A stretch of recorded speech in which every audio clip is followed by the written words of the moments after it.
Florida, remember? They just passed a mandate mandating what? Slavery be taught in one context, that it benefited Black people.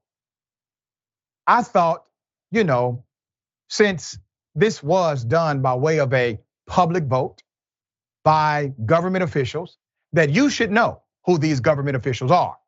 Let's put them up full mass. State Board of Education members, the chair is Ben Gibson, who happens to be an attorney at law. Ben Gibson believes that slavery should be taught to middle schoolers in particular as a great benefit to Black people in America.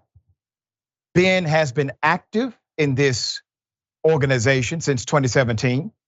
He was appointed twice by the current governor and confirmed by the Florida Senate. Also, Vice Chair Ryan Petty was appointed by Governor DeSantis, to the board in January 2020.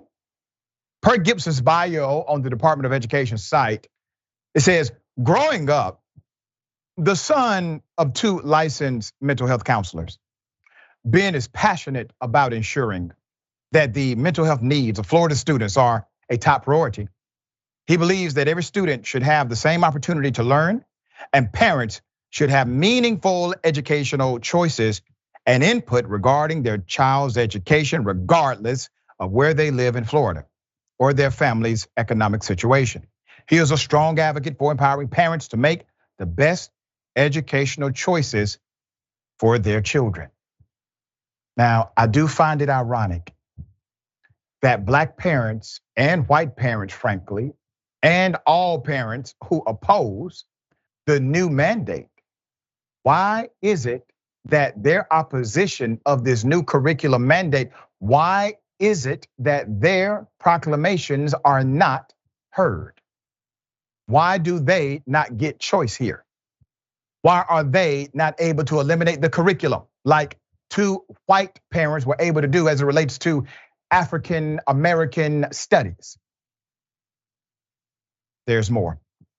Per Petty's bio on the Department of Education site, Ryan lost his daughter Elena in a tragic school shooting at Marjorie Stoneman Douglas High School on Valentine's Day 2018. Elena was one of 17 students and teachers killed.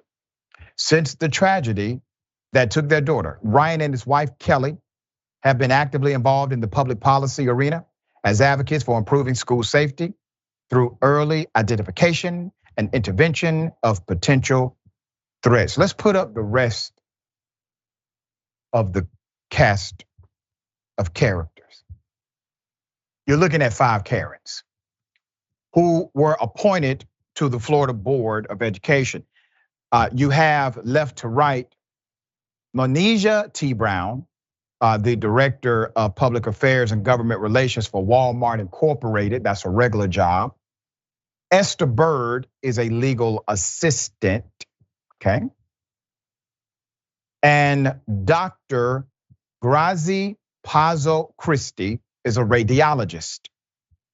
Bottom left to right, you have Kelly Garcia, who is a school teacher, and Marilyn Magar, former GOP member and Speaker pro tem of the Florida House of Representatives. Magar's stance on education was supporting more accountability and choice in the Florida education system.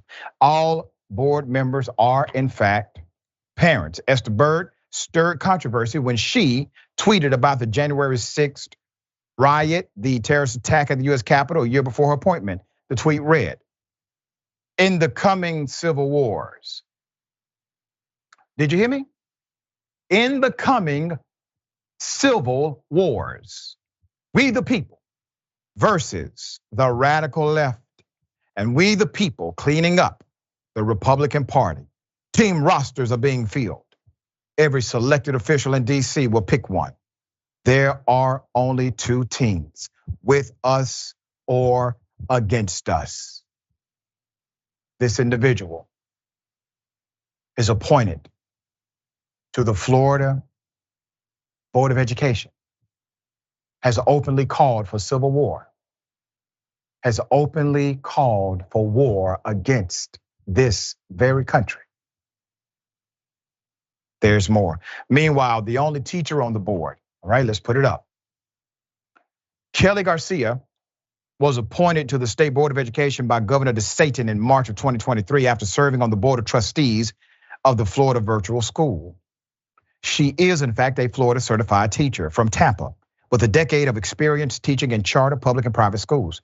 She has worked in education policy with Michelle Rhee's organization, Students First, where she collaborated with the Urban League and Foundation for Florida's Future. It is a damn shame, madam. You have given all of those organizations a bad name, and those that already had a bad name, you just gave them a worse one. Who's in charge of this? Put him up. DeSantis himself.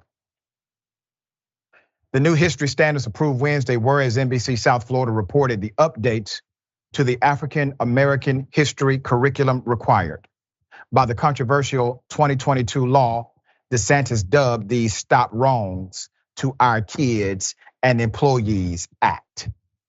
It's called the Stop Woke Act, in short. As I have said before, these individuals are not playing checkers, they're playing chess. Democrats are still responding by and large as if this is one move and you make a counter move. They make another move and you make a counter move. This is not the game they are playing. Democrats need to wake up. They're playing a game of chess. The strategy involved, you have to remember, they started on these laws in 2020, 2021. These laws are stacking on top of each other, allowing for the next law to be given. But without the previous law, the new law would not be possible. Let me explain.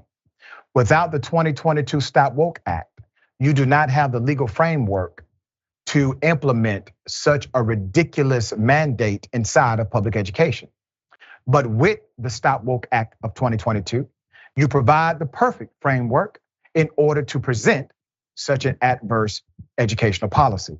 So I was actually talking about this earlier on my stream, and it's just really interesting how Ron DeSantis, I mean, he's the governor, so ultimately the buck stops with him, but he's more and more becoming the face of everything that's wrong with Florida, and how since he's been in office, Florida has just been moving at light speed to do everything that could possibly be unpopular. I mean, some of the ahistorical points were like, well, slavery taught African Americans some skills, and those carried into new generations, or that, well, there actually was a little bit of violence on the other side as well. Like, well, violence for what? To defend themselves, or the rebellions to try to free themselves?